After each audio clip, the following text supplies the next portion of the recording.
Hello and welcome to the dungeon. I'm your host Rob, and in today's video we're going to be talking about direct damage spells.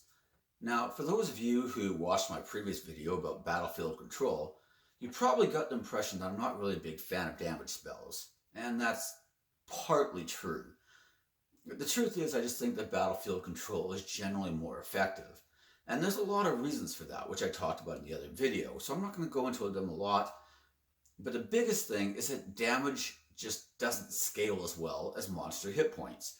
So just as a couple quick examples, if you're fighting, say, goblins or kobolds or other, low-level creatures that you're likely to encounter at level 1, one magic missile spell, which can't miss and has no saving throw for half damage, is likely to one-shot either one of those.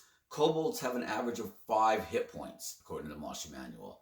Goblins have an average of 7. This means that Magic Missile literally will one-shot a kobold at level 1, assuming it has average number of hit points, and it can't fail. And Goblin is almost certainly to be one-shotted. I mean, kobolds, you could technically kill 3 of them in one shot if you split up your missiles and rolled max damage on each one. So, the damaging spells that you get at those levels will easily destroy creatures of those levels.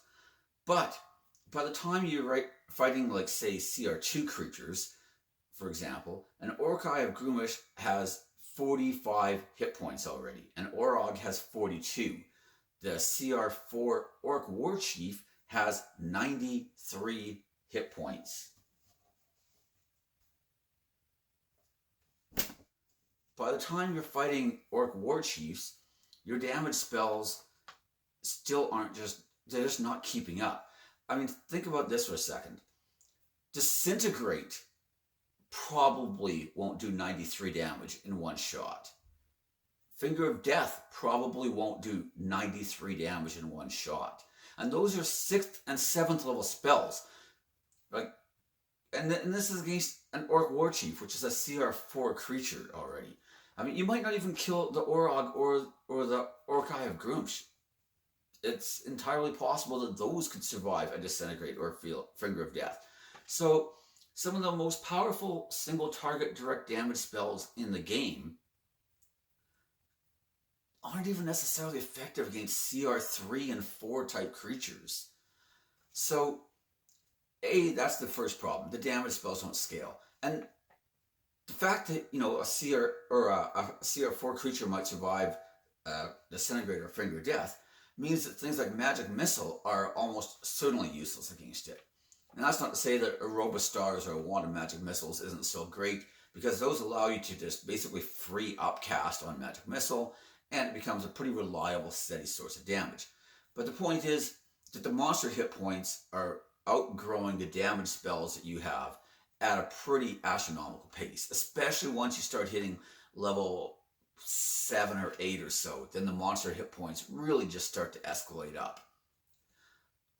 The other problem is that single target damage spells, especially like the aforementioned Disintegrate or Finger of Death, don't deal well with single powerful enemies, which is really what you'd think the spell would be for. But due to so many powerful enemies having things like legendary saves or even magic resistance, it means that those spells aren't a reliable source of damage. There's nothing worse than using your 6th level Disintegrate on the big evil guy, and then he's like, oh, he just used a legendary saving throw, and so he takes no damage. And the thing with legendary saves is that they can make a saving throw, and if they fail, choose to use a legendary resist.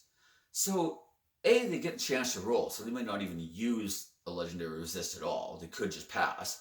But even if that fails, then they can choose to use a legendary resist and take, in the case of Disintegrate, no damage, or Finger of Death, half damage. And this really means that a lot of the good spells of the past, from like 1st and 2nd edition, where those spells were save or die type abilities, but now they just do damage, and now they might not even do damage. And even if they do, that damage is not scaling as quickly as the monster hit points. However, all that being said, sometimes the most effective thing you can do is to just layer a bunch of damage onto the target your party's trying to fight. And sometimes that's all they really want you to do. The other thing is, and this is just more of a, social thing, I guess. But I've been at game tables where somebody tried to cast Hold Person on the enemy, and they made their saving throw, and all the other players groaned and acted like this player just wasted his turn and his spell slot and everybody's time. Meanwhile, if the creature had failed their saving throw, everybody would have been overjoyed because now they would have just killed this thing in one round. Nobody ever gets mad when somebody casts a fireball. They don't get mad when you use Circle of Death, even though I think the damage on Circle of Death is pretty weak. No one gets mad when your character just does damage. Damage is always a safe play. And so if you're a newer player and you're worried that, I don't want everybody to think I'm an idiot, I just don't want them to think my character's useless, then it can be really tempting to just take a bunch of damage spells. And I understand that because that's how I used to play too. I just don't think that it's necessarily the most effective. All that being said though, there are some damage spells that I really like. And it's worth remembering that damage spells in general are actually very powerful at the level you first get it. Magic Missile and Chromatic Orb do a ton of damage against other low-level creatures. Scorching Ray does even more damage. 3 bolts doing 2d6 per bolt, that's pretty good damage. If even 2 of them hit, you're going to be doing some decent damage. And if all 3 hit, then your damage is going to be very, very high. But that same Scorching Ray isn't going to be very good. By the time you've got 4th and 5th and 6th and 7th level spells, you're not going to be using Scorching Ray very much because it's just not worth it. In fact, your cantrips have probably scaled up higher now and are probably doing as much or more damage than Scorching Ray is. Meanwhile, there's other 2nd level spells you could have taken, like Mirror Image or whatever, which are always going to be useful at any level. They'll always be able to do their desired purpose. Scorching Ray just won't, especially at high levels. But there are some good ones. Obviously, Fireball is worth mentioning. When you first hit level 5 and you get Fireball, it can end entire encounters. If everything fails at saving throw, or sometimes even if they pass, you can wipe out an entire room full of stuff. And even at higher levels, the damage on Fireball, while it's not great, it's still pretty good as a reliable way of clearing out enemy minions. And sometimes that's more important than anything else. I've had fights where my current party is trying to focus down 1 or 2 powerful enemies, but those enemies also have like 12 low-level guards with bows. And those low-level guards are just shooting at the party members round after round after round, completely unhindered. Nobody's on them because they're trying to concentrate on the 2 or 3 things that they think are the big threat. And these minions are just raking the damage, and they're forcing concentration saves. And even if 8 or 9 miss, that means that 3 or 4 are hitting every single round. And the damage really starts to add up. But one single Fireball or a Cone of Cold, if it's well positioned, could clear out all those things with one single action. Fireball does an average of 28 damage, assuming the creature failed its saving throw. Cone of Cold is 36 damage on average, but it's a 5th level spell instead of 3rd. And Ice Storm, which is a 4th level spell, is only an average of 23 damage, but it does create difficult terrain. Of the bunch, I still kind of like Fireball the best. The damage on Cone of Cold is nice, obviously, it's higher. But I also find that by the time I've got 5th level spell slots, an average of 36 damage, if it fails its saving throw, isn't necessarily spectacular. But it is a cone, which can be very strategically useful on occasion. I think Fireball being like just range and the blast being a ball is generally better, but that's not to say that Cone of Cold doesn't have its purposes. Obviously, things like Meteor Swarm are great. In one of our campaigns, our wizard dropped a Meteor Swarm on the enemy army and literally destroyed like 95% of the army from a mile away before the battle even began, and it was glorious. I like Eldritch Blast a lot. Despite being only a cantrip, it's one of the best reliable damage sources in the game. Mostly combined with Agonizing Blast, of course. If you pick up Eldritch Blast as like, from some other source, like say Magic Initiate, the damage is really not much better than, say, like a firebolt. It might be a little more consistent because it's not all in one shot, right? It's separate bolts. But it's really the damage boost from Agonizing Blast, being able to add your charisma, that really launches the damage on Eldritch Blast up. And because it's a cantrip, it means that you can just keep spamming it round after round after round. And anybody who's seen a warlock at their table play has probably seen that for round after round after round, for level after level, game after game. Yeah. But it is very effective, and that's one of the reasons people use it. It's also pretty customizable because warlocks can take things that extend its range, that add knockback, that add a grasp where you can pull things towards you. And this can all be added to that basic cantrip in addition to boosting the damage on it. So it becomes a very flexible spell. And it also becomes a fairly reliable source of crowd control. If you have things like Hunger of Hadar that you're concentrating on, you can hit things with Hunger of Hadar, do some damage, blind them, and if they try to get out, you can blast them back in with Repelling Blasts using your Agonizing or using your Eldritch Blast, and keep pushing them back in. You can do it with Wall of Fire or any other sort of persistent damage effects that are damaging in one area. And you can just keep knocking things back in and keep piling on the damage.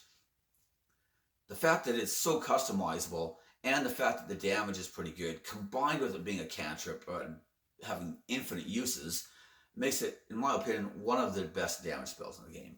In fact, it's so good that I would almost consider taking 2 levels of Warlock on any Charisma caster. It's just that good. If especially like sorcerers, obviously everybody knows about the Sorlock, and it's pretty hard to go wrong with that. You can not only can you cast Eldritch Blast, but then you can quicken cast another Eldritch Blast, because what's better than blasting somebody with 4 Eldritch Blast? Hitting them with 8 in one round instead. It's also really nice on things like bards who traditionally don't have a lot of damage.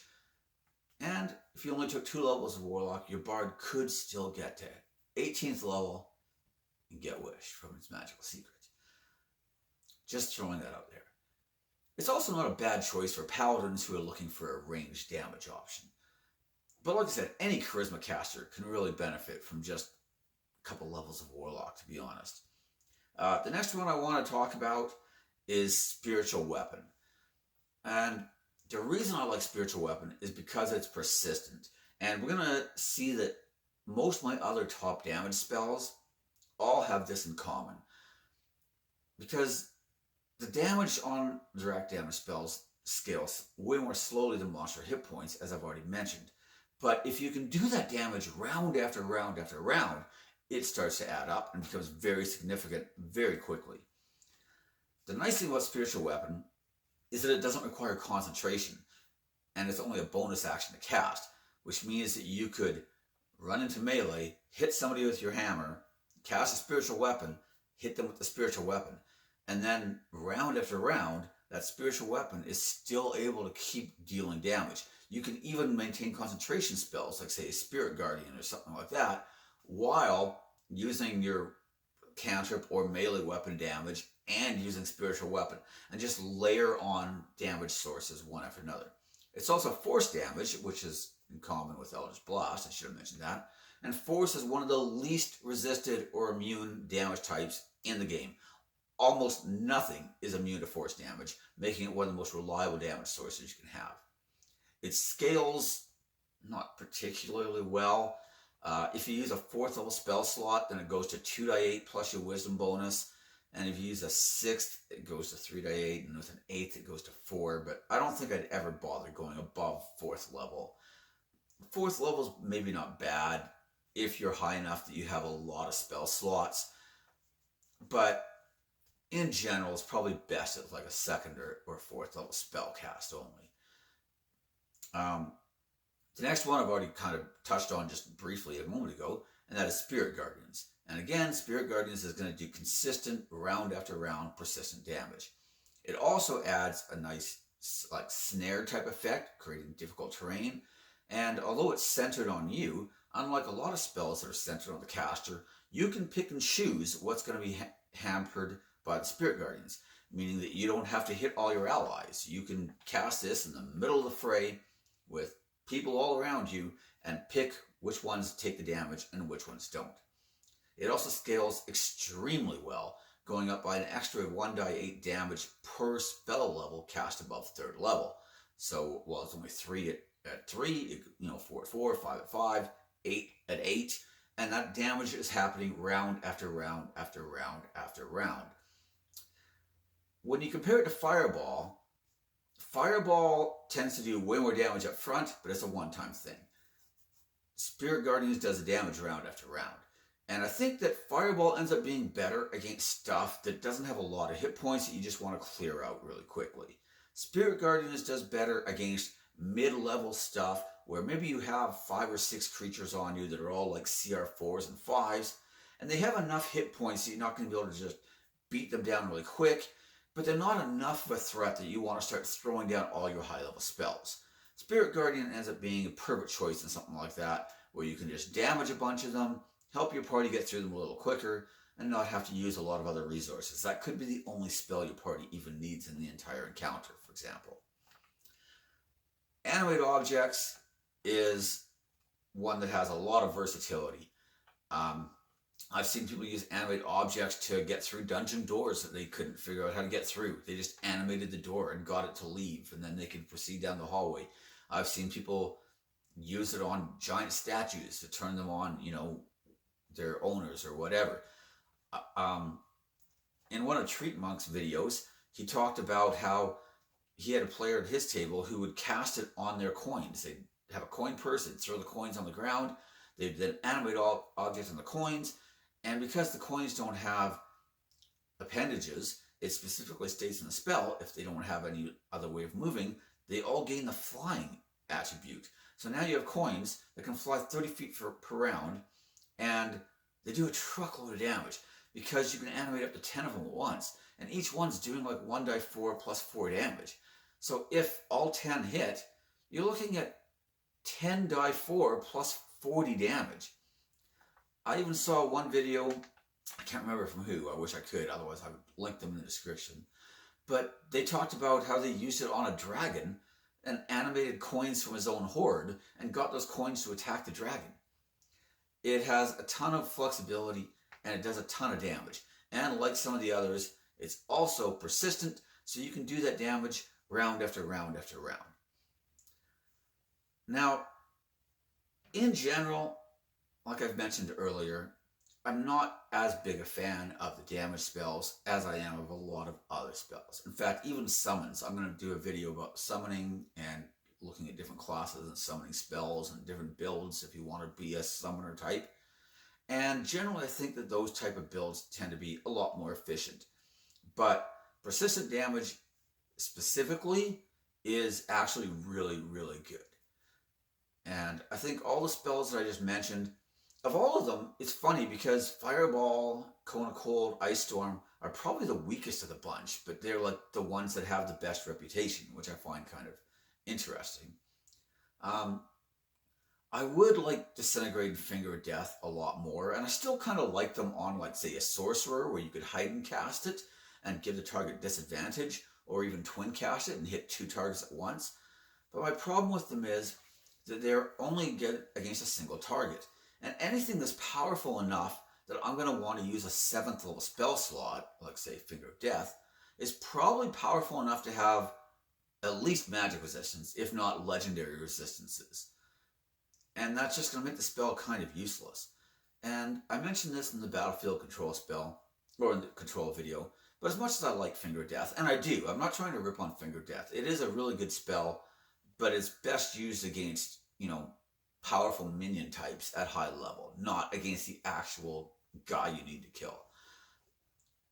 But as good as it is, I'd rather just have Force Cage. Force Cage is going to be way more impactful in a battle than something like Finger of Death. High level summons are going to be probably better than Disintegrate especially. I actually like Finger of Death a lot more than Disintegrate.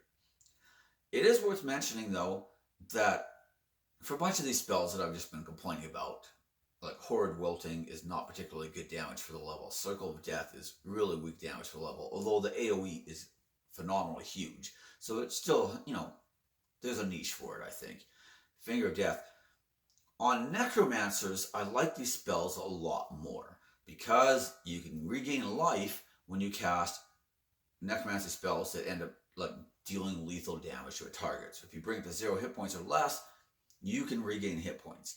And so on Necromancers, I tend to think these spells are a lot better than they would be on, say, your average caster, say like a sorcerer or a conjurer or wizard or whatever. But even still, in general, there's probably other spells that are generally going to be better. And I think that with the ways cantrips scale up, that if you're looking for single target damage, as much as I hate to say it, things like Toll of the Dead or Firebolt are probably still going to be just as good as most of the spells, which is a little disappointing because I kind of like rolling lots of damage and doing, big damage of spells. I mean, who doesn't? I've never been at a gaming table where somebody grabs like 20 die 6 and doesn't have a huge grin on their face when they go to roll them. They might be disappointed if they all roll 1s and 2s, but they're in that moment. You can just see the glee on the player's face as they're like gathering up all their dice to roll. And it's just kind of fun. People get excited when they get a critical hit. People get excited when they get a natural 1 sometimes if you're using like fumbles and stuff. That's part of what makes the game fun. And so, as with always, I'm not saying not to do it. I'm just giving my opinion. There's like evokers do really well with damage spells, and I think that sorcerers who take like heightened spell and empowered spell and some of those type of meta magics can do really well as well. And as I mentioned, sometimes you just need to clear out a bunch of stuff. But I think too many times I've seen people where you're fighting a bunch of like frost giants and someone's like, I'm going to cast Fireball and hit those 2 frost giants. And it's just not particularly efficient. Whereas if they were like, hey, I'm going to hit those 12 ghouls, that would probably be a much better use of the spell. So that's pretty much everything I have. Thanks for watching. Feel free to like and subscribe. This video is a little shorter, which is probably a good thing. Some of my other ones have been getting really long lately. But don't forget to share it and leave comments. I promise to leave every comment. And thank you for watching.